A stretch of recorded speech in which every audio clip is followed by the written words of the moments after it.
Hi friends, പുതിയൊരു വീഡിയോയിലേക്ക് എല്ലാവർക്കും സ്വാഗതം. വീഡിയോയിലേക്ക് കിടക്കുന്നതിന് മുമ്പ് എൻ്റെ ചാനൽ ഫസ്റ്റായിട്ട് കാണുന്നവരാണെങ്കിൽ ഫസ്റ്റ് തന്നെ സബ്സ്ക്രൈബ് ചെയ്ത് ലൈക്ക് ചെയ്ത് സപ്പോർട്ട് ചെയ്ത് കാണാം. അപ്പോൾ നമുക്ക് വീഡിയോയിലേക്ക് പോകാം. നവ്യക്കുള്ള ഫുഡുമായിട്ട് കനക മുകളിലേക്ക് വന്നിട്ടാണുള്ളത്. അപ്പോൾ ഫുഡുമായിട്ട് വന്നിട്ട് കനക പറയാണ്, മോളെന്താ താഴേക്ക് വരാഞ്ഞേ? അവളില്ലാത്തതുകൊണ്ട് എനിക്ക് താഴേക്ക് വരാനേ തോന്നിയില്ല അമ്മേ. അപ്പോൾ കനക പറയാണ്, മോളുടെ ഇപ്പോഴത്തെ അവസ്ഥ അറിയാവുന്നത് കൊണ്ട് ആരും കുറ്റമൊന്നും പറയില്ല. പിന്നെ മോൾക്ക് എന്തെങ്കിലും ഭക്ഷണം കൊണ്ടൊക്കെ തരാനും എന്നോട് പറഞ്ഞു. നയന പോയപ്പോഴേക്കും വീട് ഉറങ്ങിയ പോലായി അല്ലേ അമ്മേ? അതെല്ലാവരും മനസ്സിലാക്കട്ടെ മോളെ. എന്നാലും അവളിങ്ങനെ മാറി നിൽക്കുന്നതല്ലല്ലോ. അപ്പോൾ കനക പറയാന്ന്, ഇത് മനഃപൂർവ്വമായിരിക്കും മോളെ. മോള് മാറി നിൽക്കുമ്പോൾ ഇവിടെ എങ്ങനെയുണ്ടെന്ന് എല്ലാവരും അറിയണമല്ലോ. ഒരു കണക്കിന് അത് നന്നായി മോളെ. പ്രത്യേകിച്ച് ആദർശ് മോനും നയനയും എങ്ങനെയാണ് പോകുന്നതെന്ന് മോൾക്ക് നന്നായിട്ട് അറിയാലോ. അവർ തമ്മിൽ സ്നേഹിക്കാനും അടുക്കാനും ഒക്കെ ഇതൊരു കാരണമാകും മോളെ. എന്നാലും അവളെപ്പോലൊരു പെണ്ണിനെ എന്താ ആദർശേട്ടൻ സ്നേഹിക്കാത്തേ? ഇപ്പോഴും ആ രീതിയിലൊക്കെയാണോ മുന്നോട്ട് പോകുന്നത്? അതൊന്നും അറിയില്ല. പക്ഷേ ഞാൻ കൊടുത്ത മുല്ലപ്പൂവൊക്കെ ബെഡിൻ്റെ മേൽ വിതറിയിരിക്കുന്നതൊക്കെ ഞാൻ പിന്നീട് കണ്ടു. അതുകൊണ്ട് വലിയ പിണക്കമൊന്നും കാണില്ല. നവ്യ പറയാണ്, ഞാൻ എന്തിനാ ഇടയ്ക്ക് അവളെ വെറുത്തേന്ന് എനിക്കറിയില്ല. എൻ്റെ മനസ്സ് നിറയെ അസൂയായിരുന്നു അമ്മേ. ആ വീട്ടിലെല്ലാവരും അവളെ സ്നേഹിക്കുമ്പോൾ മോള് മാത്രം അകന്നു തന്നെ. അതിലിപ്പോൾ എനിക്ക് വിഷമമുണ്ട്. അവളാണെങ്കിലോ സ്വന്തം ജീവൻ പോലും കളഞ്ഞ് നമ്മളെല്ലാവരെയും സ്നേഹിക്കുന്നുണ്ടായിരുന്നു. അത് ശരിയാ മോളെ, അത് 100% ശരിയാ. അതിൻ്റെ നന്മ എൻ്റെ മോൾക്ക് കിട്ടുകയും ചെയ്യും. പക്ഷേ എന്തൊക്കെ പറഞ്ഞാലും അബിയെ പോലെ ഒന്നല്ല ആദർശമാൻ. ഒന്ന് സ്നേഹിച്ചു കിട്ടിക്കഴിഞ്ഞാൽ പിന്നെ ചിലപ്പം നയന മോൾക്ക് കിട്ടാവുന്നതിൽ വെച്ച് ഏറ്റവും നല്ല ബന്ധമായിരിക്കും. അതമ്മ പറഞ്ഞ ശരിയാ. സത്യം പറയാലോ, എൻ്റെ വയറ്റിലൊരു കുഞ്ഞ് വന്നുപോയി. അല്ലെങ്കിൽ അബിയെ കളഞ്ഞിട്ട് ഞാൻ എന്നേ പോയേനെ. മോളെ, കല്യാണം കഴിഞ്ഞാൽ പിന്നെ പിടിച്ചു നിൽക്കണം. ഏതെങ്കിലും ഒരു ഘട്ടത്തിൽ എല്ലാം ശരിയാവും. ആ പ്രതീക്ഷയിലാണ് ഞാനും മുന്നോട്ട് പോകുന്നത്. മോള് വാ, അമ്മ വാരിത്തരാം. വാ എന്ന് പറഞ്ഞ് കനക അവളെ ബെഡിൽ ഇരുത്തിയിട്ട് ഭക്ഷണം വാരി കൊടുക്കുകയാണ്. അമ്മ വാരിത്തരാം, ഇതാ കഴിക്ക്.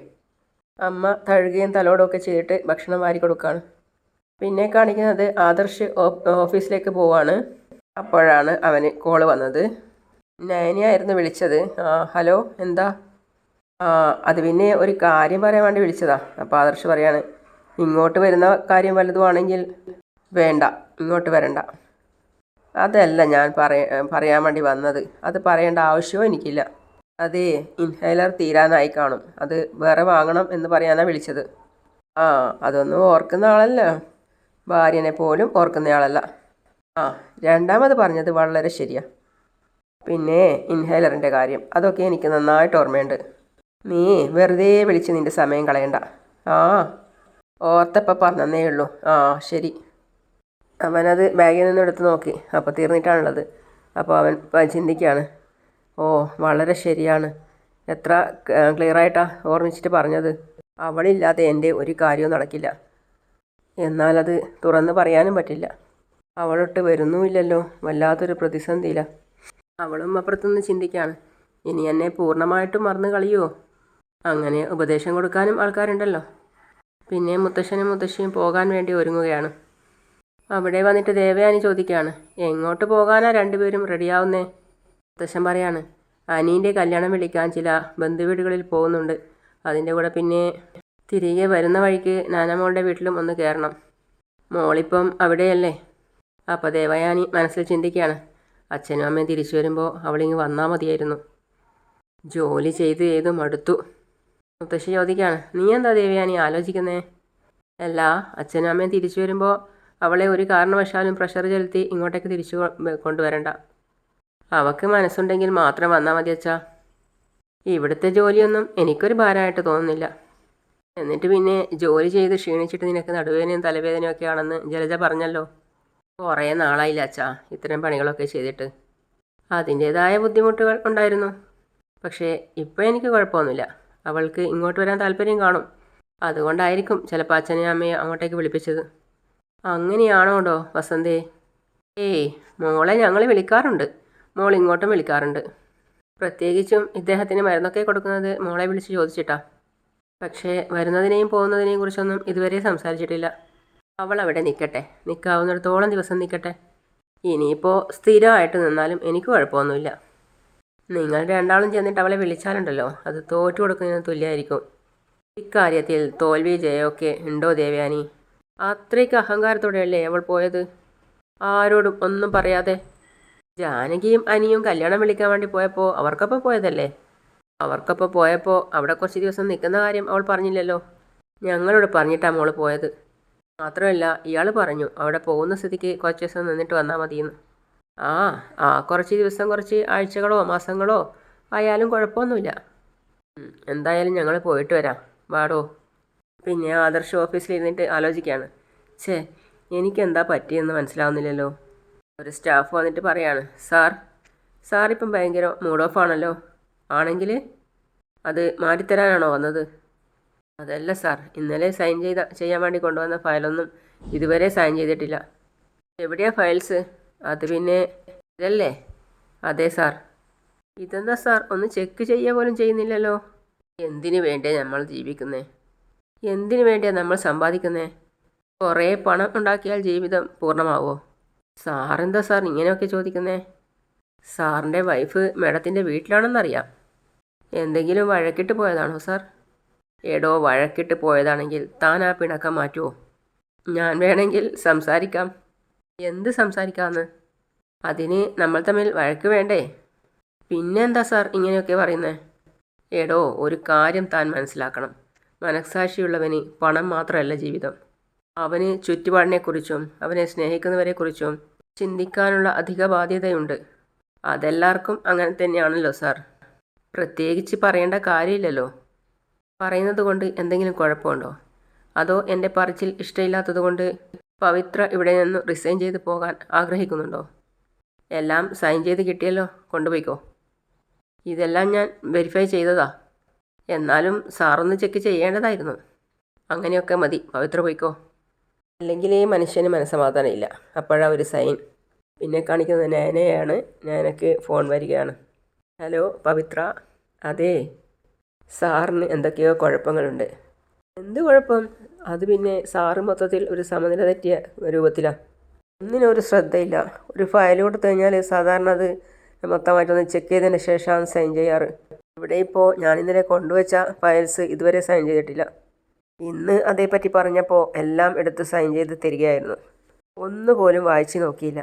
അയ്യോ, എന്ന് വെച്ച് കുഴപ്പമൊന്നും ഉണ്ടാകാൻ പോകുന്നില്ല. എന്നാലും അതായിരുന്നില്ല സാറിൻ്റെ രീതി. മുന്നിലേക്ക് ചെല്ലുമ്പോൾ കടിച്ച് കീറാൻ വരുക. അത്രയ്ക്ക് ദേഷ്യ. മൊത്തത്തിൽ എന്തോ പ്രശ്നമുള്ളതുപോലെ തോന്നി. സാറിന് എന്തെങ്കിലും മാനസിക പ്രശ്നം ഉണ്ടെങ്കിൽ അത് എത്രയും പെട്ടെന്ന് തന്നെ പരിഹരിക്കാൻ നോക്കണം. ശരി മാഡം.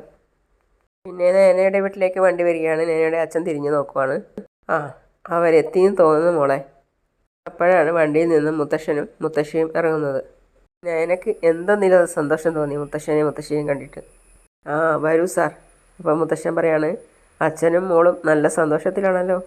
നീ ഇവിടെ സ്ഥിരമായിട്ട് താമസിക്കാൻ തീരുമാനിച്ചോ?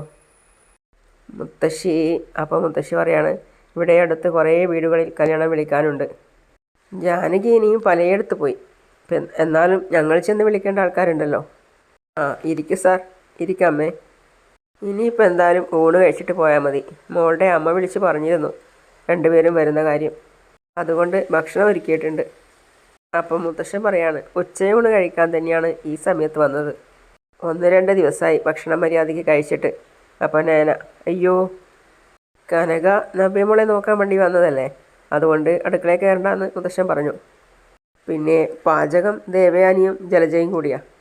കുറേ നാളായിട്ട് അടുക്കള കാണാത്തവർ എന്തൊക്കെയൊക്കെ ഉണ്ടാക്കുന്ന സമയത്ത് അതിൻ്റേതായ പോരായ്മ കാണുമല്ലോ. മോളിവിടെ വന്നതിന് ശേഷം ആദർശ് വിളിക്കാൻ മറ്റോ ചെയ്തിരുന്നോ? ഇടയ്ക്ക് വിളിച്ചു. എത്ര തവണ വിളിച്ചു? അങ്ങനെയൊന്നുമില്ല. ഒരു തവണ വിളിച്ചു. അതും ഒരു ഡിസൈൻ്റെ ആവശ്യത്തിന് വേണ്ടിയാണ് വിളിച്ചത്. അതായത് ആവശ്യമുള്ളപ്പോൾ വിളിച്ചു, അല്ലാത്ത സമയത്ത് വിളിയില്ല. ആ പോക്ക് നല്ലതല്ലല്ലോ വസുന്ധരെ. ഇങ്ങോട്ട് വിളിച്ചില്ലെങ്കിൽ മോൾ അങ്ങോട്ടും വിളിക്കണ്ട. കുറച്ചൊക്കെ വാശി നമുക്കും വേണം മോളെ. കൊച്ചുമക്കളെ തമ്മിൽ തല്ലിക്കുന്ന സ്വഭാവം നമുക്കില്ല. പിന്നെ മോളെ നമ്മൾക്ക് നല്ലോണം അറിയാം. ഒരു ഭാര്യയുടെയും ഒരു കുടുംബിനിയുടെയും കർമ്മങ്ങളെല്ലാം നല്ലപോലെ കഴിച്ചിട്ടാണ് എൻ്റെ മോൾ മുന്നോട്ട് പോകുന്നത്. എന്നിട്ടും മോൾക്ക് സ്വാതന്ത്ര്യം കിട്ടുന്നില്ലെങ്കിൽ ചെറിയൊരു മോചനമൊക്കെ നല്ലതാണ്. ഇത് മോളെ ഒന്നുകൂടി ദൃഢമാക്കുകയേ ഉള്ളൂ. കുടിക്കാൻ എന്തെങ്കിലും എടുക്കട്ടെ? എന്താ എടുക്കണ്ടേ? അപ്പം മുത്തശ്ശി, ഉച്ചഭക്ഷണം എടുക്കാൻ പോവുമല്ലേ, അതുകൊണ്ടിപ്പോൾ ഒന്നും വേണ്ട മോളെ. എന്നാൽ ഞാൻ ഉപ്പിട്ട് നാരങ്ങ വെള്ളം എടുക്കാം. ഞാൻ അവിടെ അച്ഛനടുത്ത് പറയാണ് മുത്തശ്ശൻ. എന്തൊക്കെ പറഞ്ഞാലും തൻ്റെ മഹാഭാഗ്യാടോ ആ പോകുന്ന മോള്. എപ്പോഴും പറയാറുണ്ടായിരുന്നു, എന്തും ഉത്തരവാദിത്തങ്ങളും മനസ്സോടെ ഏൽപ്പിക്കാൻ പറ്റിയ ഒരാളാണ് ആദർശ് മോനെന്ന്. അതേ സ്വഭാവ നേന മോൾക്കും. അവരൊന്നിച്ചിട്ട് പിന്നെ അവർക്കിടയിൽ എന്താ പൊരുത്തക്കേട് ഉണ്ടായത് എന്നാണ് ഞാൻ ആലോചിക്കുന്നത്. ജലജ ഒരു കട്ടിംഗ് ബോർഡൊക്കെ എടുത്ത് വെച്ചിട്ട് ഒരു തക്കാളിയൊക്കെ എടുത്തിട്ട് ചെറുതായിട്ട് മുറിച്ചിട്ട് കളിക്കുകയാണ്. അപ്പോൾ ദേവയാനി പറയാണ്, നീ ആവേശത്തോടു കൂടി എൻ്റെ ഒപ്പം ജോലിക്ക് വന്നിട്ട് നീ ഒന്നും ചെയ്യുന്നത് കാണുന്നില്ലല്ലോ. അവിടെ ഇരുന്ന് അതിങ്ങനെ ചിരട്ടിക്കൊണ്ടിരിക്കാതെ ഒരു തേങ്ങ എടുത്ത് ചിരകി മിക്സിയിലിട്ടിട്ട് അടിക്കാൻ നോക്ക്. അതിൻ്റെ ചേരുവകളൊക്കെ ഏട്ടത്തിക്കല്ലേ അറിയാവുന്നത്. നീ കൂടുതലൊന്നും വിളയണ്ട. ഞാൻ ഈ വീട്ടിലേക്ക് വരുമ്പോൾ അത്യാവശ്യ പണികളൊക്കെ നീ ചെയ്യുമായിരുന്നു. അന്ന് ഞാൻ അടുക്കളയിലേക്ക് കയറണ്ടെന്നായിരുന്നു അമ്മ പറഞ്ഞിരുന്നത്. എന്നിട്ടിപ്പോൾ നിനക്കൊന്നും അറിയാത്തതുപോലെ നീ അങ്ങ് അഭിനയിക്കുക. അത് പയ്യെ പറയേട്ടത്തി.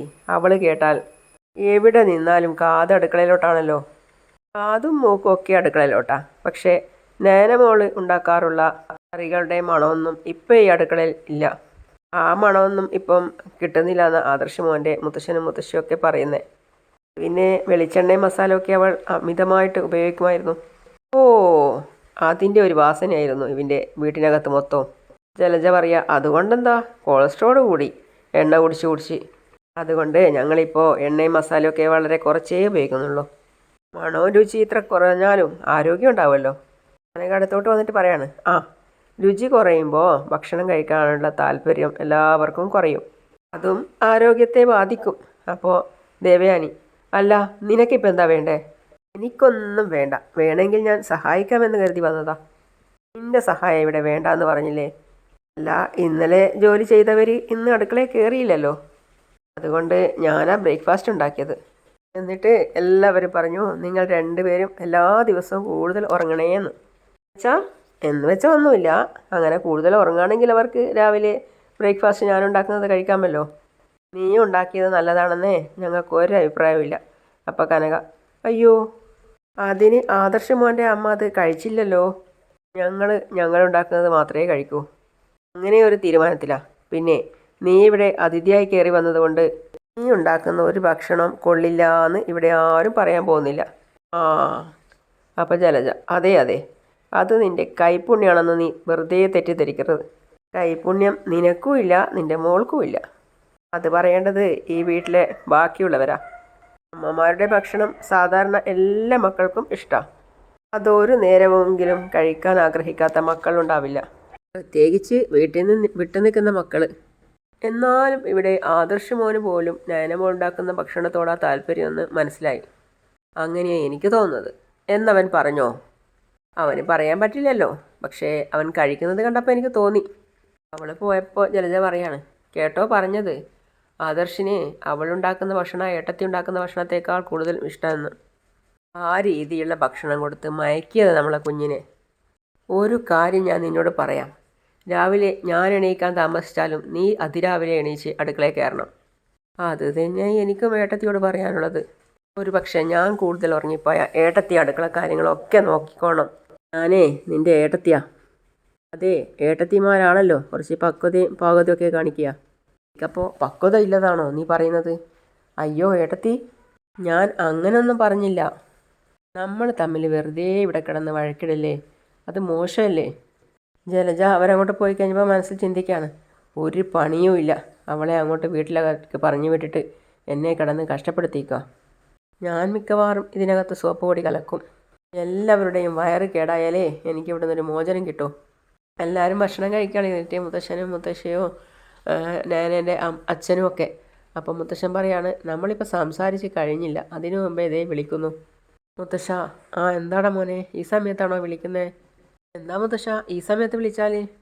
ഞങ്ങൾ നല്ല ടേസ്റ്റുള്ള ഭക്ഷണം കഴിക്കുക, നയനമോൾ ഉണ്ടാക്കിയ.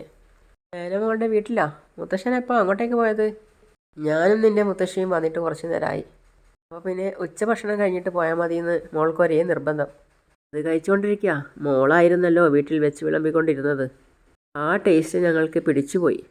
അതുകൊണ്ട് ഭക്ഷണം കഴിച്ചിട്ട് പോയാൽ മതിയെന്ന് പറഞ്ഞപ്പോൾ തിരക്കുണ്ടായിട്ടും വരാൻ തോന്നിയില്ല. ഭക്ഷണമൊക്കെ തന്ന് മുത്തശ്ശനെ മയക്കുമായിരിക്കും ഇങ്ങോട്ടേക്ക് വരാൻ വേണ്ടി. അങ്ങനെ എനിക്ക് തോന്നിയില്ല. അതെ, മുത്തശ്ശനും മുത്തശ്ശിയും അവിടുന്ന് മടങ്ങി പോകുമ്പോൾ അവളെ കൂട്ടണ്ട കേട്ടോ കൂടെ. എനിക്കങ്ങനെ വലിയ താല്പര്യമൊന്നുമില്ല അവളിങ്ങോട്ട് വരണമെന്ന്. അതേപ്പറ്റി സംസാരിക്കാൻ ഞാൻ അങ്ങോട്ടല്ലല്ലോ വിളിച്ചത്, നീ ഇങ്ങോട്ടല്ലേ വിളിച്ചത്. നീ എന്തിനാ അങ്ങനെയൊക്കെ പറയുന്നത്? ഞാനും വസുന്ധരയും ചില തീരുമാനങ്ങളൊക്കെ എടുത്തിട്ടുണ്ട്, അതനുസരിച്ച് കാര്യങ്ങൾ മുന്നോട്ട് പോകും.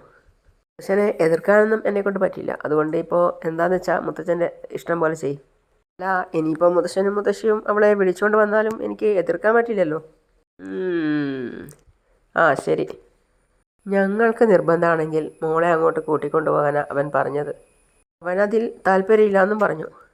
അത് കേട്ട് നേനക്കൊരു ഞെട്ടലുണ്ടായി. അങ്ങനെയാണ് ഇന്നത്തെ കഥ അവസാനിക്കുന്നത്. അപ്പോൾ അടുത്ത വീഡിയോ ആയിട്ട് ഇവിടെ വരുന്നതാണ്. അതുവരേക്കും ബൈ ബൈ.